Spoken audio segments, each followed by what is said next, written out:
दोस्तों सुजलॉन एनर्जी की बात करें तो सुजलॉन एनर्जी को लेकर लोगों के मन में बहुत सारे सवाल हैं। अभी भी बहुत सारे लोगों को लगता है कि यह स्टॉक आने वाले समय में हमें नुकसान दे सकता है। लेकिन अगर आपने सुजलॉन एनर्जी को पिछले 4-5 साल से अगर उसके वीडियो देखे होंगे, उसके बारे में आपने जानकारी प्राप्त की होगी, तो आपको पता होगा कि सुजलॉन एनर्जी एक ऐसा स्टॉक है जिसने लोगों को अमीर बनाया। यानी जिसने भी इसमें निवेश किया होगा 3-4 साल पहले, वो इसमें मालामाल हो चुका है। और इसके पीछे इसके बड़े कुछ रीज़न है क्यों ये तेज़ी बनी। क्या हवा हवाई तेज़ी है या वाकई में इसमें कुछ आप देखें तो मजबूती है। ऐसा नहीं होता तो लगातार जो बड़े बड़े ब्रोकरेज फर्म है वो यहाँ पे अच्छे टारगेट भी नहीं देते।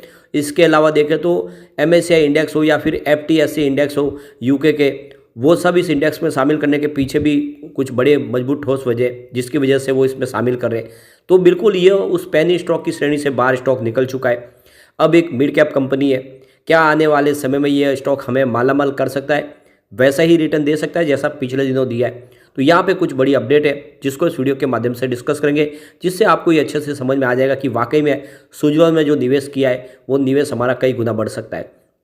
लेकिन फ्रेंड, उससे पहले अगर आप पहली बार हमारे चैनल पे आए तो चैनल को सब्सक्राइब कर दीजिए, एक बेल आइकॉन दबा दीजिए ताकि जब भी नया वीडियो बने पहला नोटिफिकेशन आपको मिले। वीडियो पसंद आए तो लाइक से जरूर कीजिए। चलो फ्रेंड्स, वीडियो स्टार्ट करते हैं। मैं हूँ आपका दोस्त SB दवे और हमारे अपने चैनल ऑनलाइन कमाई में आपका बहुत बहुत स्वागत है। सबसे पहले बाजार की बात कर ले तो फ्राइडे को बाजार में हमने मामूली सी गिरावट देखी है। 73,142 के स्तर पे 15 पॉइंट की गिरावट थी, यानी 0.21% की गिरावट थी। लेकिन उसके बावजूद भी यहाँ पे FIDI दोनों ही बाजार में खरीदार थे। तो ये जो गिरावट बनी है वो रिटेल इन्वेस्टर की बने ये सामने दिख रहा है। तो देख सकते हो कि FI ने फ्राइडे को 15,746 करोड़ का फ्रेश इन्वेस्टमेंट किया है। सामने 14,470 करोड़ की उन्होंने बिकवाली की है। तो उनकी जो खरीदारी का आंकड़ा निकल के आ रहा है वो 1,276 करोड़ पॉजिटिव है। ये अच्छी बात है। अभी भी एक तरफा बिकवाली नहीं कर रहे FI। वैसे इस महीने में उन्होंने अभी तक 15,857 करोड़ का माल बेचा है। लेकिन जिस तरह से फ्राइडे को उन्होंने खरीदारी की है वो काफ़ी उत्साहवर्धक है और पिछले कई समय के बाद ये बड़ी खरीदारी हुई है FI की तरफ से। DI का भी बाजार को साथ मिला। 8,556 करोड़ का उन्होंने फ्रेश इन्वेस्टमेंट किया। सामने 8,379 करोड़ की उन्होंने बिकवाली की है। तो उनकी जो खरीदारी का आंकड़ा है वो 176 करोड़ पॉजिटिव है। और इस महीने में उन्होंने 20,925 करोड़ का ऑलरेडी खरीदारी कर ली है। तो FIDI दोनों ही बाजार में खरीदार थे, उसके बावजूद भी गिरावट हुई। तो समझ में आता है कि रिटेल इन्वेस्टर ने बिकवाली की है। अब यहाँ पे सुजलॉन की बात करें तो क्लोजिंग लगभग फ्लैट रही है 44.90 के आसपास, जहाँ पे 0.22% की तेजी थी। एक तरह से स्टॉक अभी यहाँ पे सेटल होने की कोशिश कर रहा है। अब यहाँ पे सुजलॉन को लेकर बहुत ज़्यादा लोग मायूस हुए कमेंट्स करते हैं, लगातार कहते हैं कि सर ये स्टॉक तो दौड़ता नहीं है, आप बार बार कहते हो ये दौड़ेगा अब दौड़ेगा। लेकिन आपको ये नहीं पता कि ये ऑलरेडी बहुत ज़्यादा दौड़ चुका है। इसने लोगों को बहुत ज़बरदस्त रिटर्न दे दिया है। आपको ये पता ही होगा 1.70 की प्राइस थी इसकी 27 मार्च 2020 को। यानी जो स्टॉक ₹1.70 का था तो ये स्टॉक 50 तक गया है। आप समझ सकते हो कि अगर आपने इन्वेस्टमेंट किया होता है 1,70,000 का 2020 में, तो वो आपका इन्वेस्टमेंट 50 लाख तक पहुंच जाता। तो इतना भयंकर रिटर्न और कौन दे सकता है। तो ये एक तरह से देखें उसने बहुत बड़ा और मल्टीबैगर रिटर्न दिया है। और ऐसे में आप इसको कह सकते हो कि ये स्टॉक वाकई में हीरा है जिसने लोगों को अमीर बनाया है। अब यहाँ पे देख सकते हो कि ऊपर के लेवल से थोड़ा करेक्शन तो आएगा ही, क्योंकि बहुत बड़ी तेज़ी बन चुकी है। हमेशा एक तरफा तेज़ी नहीं बनती है, बीच बीच में स्टॉक में बहुत बड़ा ठहराव आता है। इसने भले ही काफ़ी अच्छी तेज़ी बताई हो, स्टॉक जब दौड़ने लगा था तो ₹1.70 से ₹12 तक पहुंचा था। लेकिन उसके बाद में इसमें नीचे वापस स्टॉक आया ₹8 के आसपास। तो ये बहुत लंबा पीरियड इसने निकाला है। ₹8 की प्राइस थी इसकी 2 जुलाई 2021 को। तो अब आप देख सकते हो ये जो प्राइस आपको 28 अप्रैल 2023 तक दिखाई देगी ₹8 के आसपास। कम से कम 2-2.5 साल का ये पीरियड, ये लंबा पीरियड चला है। 2 साल के पीरियड तक स्टॉक ₹8 के आसपास ही था। और इसलिए आप समझ सकते हो कि जिसने सब्र किया होगा उस समय, और मैंने उस समय भी लगातार बोला कि इसमें आप निवेश को बनाए रखें, तो उस सब्र का फल मिला। ₹8 से जो स्टॉक ने दौड़ना शुरू किया तो आप देख ही सकते हो कि 17 नवंबर को स्टॉक 43 तक पहुंच गया, यानी जो इस समय करंट प्राइस है वहां तक पहुंच गया। और ये पीरियड था लगभग 6 महीने का। तो 6 महीने में आपका निवेश लगभग 4 गुना से ज़्यादा बढ़ा। तो इसीलिए ये स्टॉक वाकई में एक बड़ा मल्टीबैगर है और आने वाले समय इससे भी शानदार रिटर्न देने को बिल्कुल तैयार हो चुका है। इसके पीछे कुछ बड़े रीज़न है, जैसे कि अब आप देख सकते हो कंपनी पूरी तरह से डेट फ्री हो चुकी है। कंपनी ने अपने सारे कर्ज को खत्म कर लिया है और कंपनी अपनी उस बड़ी चिंता से बाहर निकले। इसके पास भारी भरकम कर्ज था।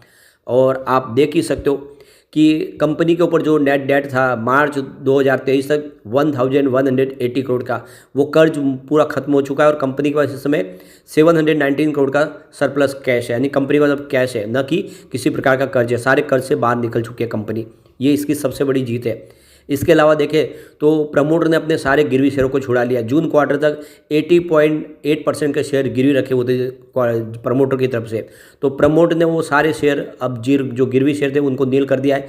जीरो प्लेस शेयर है, सारे शेयर छुड़ा लिए गए। तो ये एक के बाद एक जीत है बड़ी जो सुजलॉन के साथ हुई है। इसके ऑर्डर बुक देखें तो 3157 मेगावाट की ऑर्डर बुक है और लगातार ये ऑर्डर बुक बढ़ रही है। इसमें भी सीएफओ की तरफ से कहा गया कि 53% जो ऑर्डर उनको मिल रहे हैं वो सेंट्रल और स्टेट गवर्नमेंट की तरफ से जो ऑक्शन हो है उसके माध्यम से मिल रहे हैं, और 47% जो है वो कमर्शियल और इंडस्ट्रियल सेगमेंट से उनको मिल रहे हैं। और सबसे जो बड़ी गौर करने वाली बात है कि जो सरकार लगातार टेंडर निकाल रही है, वो टेंडर कोई भी कंपनी जीते, विंड टर्बाइन इंस्टॉल करने का काम तो सुजलॉन के पास ही आ रहा है।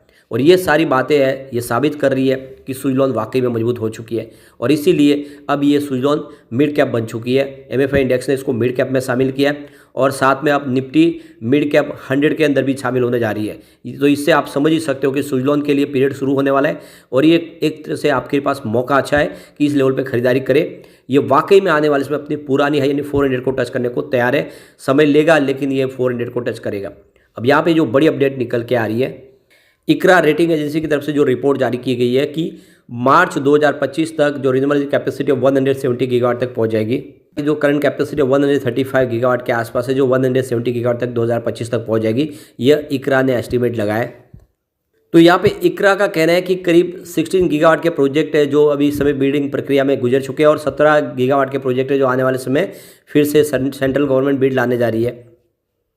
सरकार ने यहाँ पे अपनी पूरी की पूरी यहाँ पे प्लानिंग कर ली है। 50 गीगावाट के पर एनुअल के हिसाब से बिडिंग प्रक्रिया आएगी, और हर साल 50 गीगावाट के यहाँ पे बिड लाए जाएंगे, जिससे वो जो गोल है उसको अचीव किया जा सके।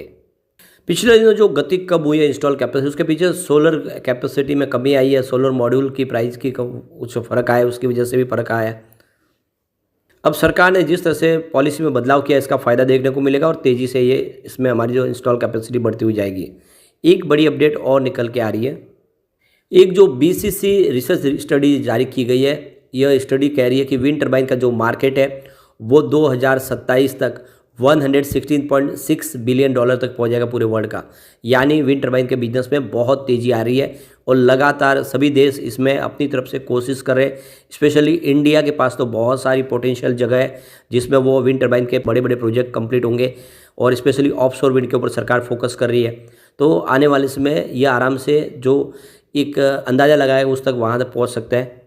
तो यहाँ पे देख दो कि जो बीसीसी रिपोर्ट कह रही है कि जो 85.3 बिलियन डॉलर के आसपास का जो मार्केट था 2022 तक, वो बढ़ के यहाँ पे 2027 तक 116.6 बिलियन डॉलर तक पहुँचेगा 2027 तक, जिसमें आप देखें तो 6.5% की ग्रोथ देखने को मिलेगी 2022 के मुकाबले। एक बड़ी अपडेट और निकल के आ रही है, बेंगलुरु एयरपोर्ट अब यहाँ पे ग्रीन एनर्जी के माध्यम से जगमगाएगा। इसके लिए सोलर विंड एनर्जी प्रोजेक्ट की इन्होंने 25 साल का एग्रीमेंट कर लिया है।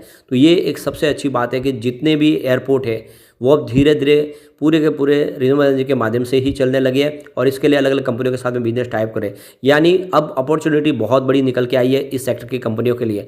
ऐसे में सुजलॉन जैसी कंपनियां कमाल कर सकती है, तो आपको इसमें लॉन्ग टर्म के लिए निवेश करना चाहिए। मुझे लग रहा है कि आने वाले 5 सालों में यह स्टॉक 500 आपको टारगेट दिखा सकता है, इसके अंदर वो सारी संभावना है। तो बिल्कुल नजरिया लॉन्ग टर्म का लेकर निवेश करना चाहिए। सुजलॉन आने वाले समय आपको मालामाल कर देगा।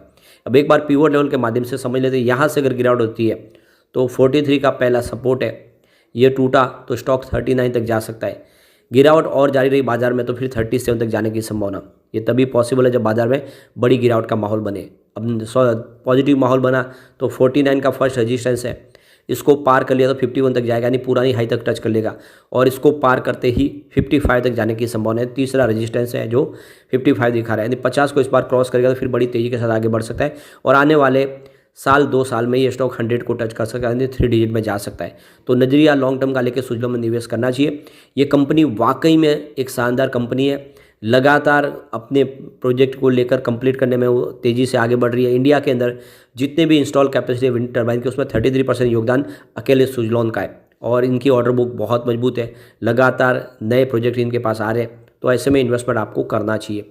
लेकिन फ्रेंड, कोई भी इन्वेस्टमेंट करने से पहले अपने फाइनेंशियल एडवाइजर से बारे में ले ले या अपना खुद का रिसर्च करें, क्योंकि मैंने वीडियो आपके एजुकेशनल पर्पज़ के लिए ही बनाया। वीडियो पसंद आए तो लाइक से जरूर कीजिए और चैनल को सब्सक्राइब कर दीजिए। Thank you friend.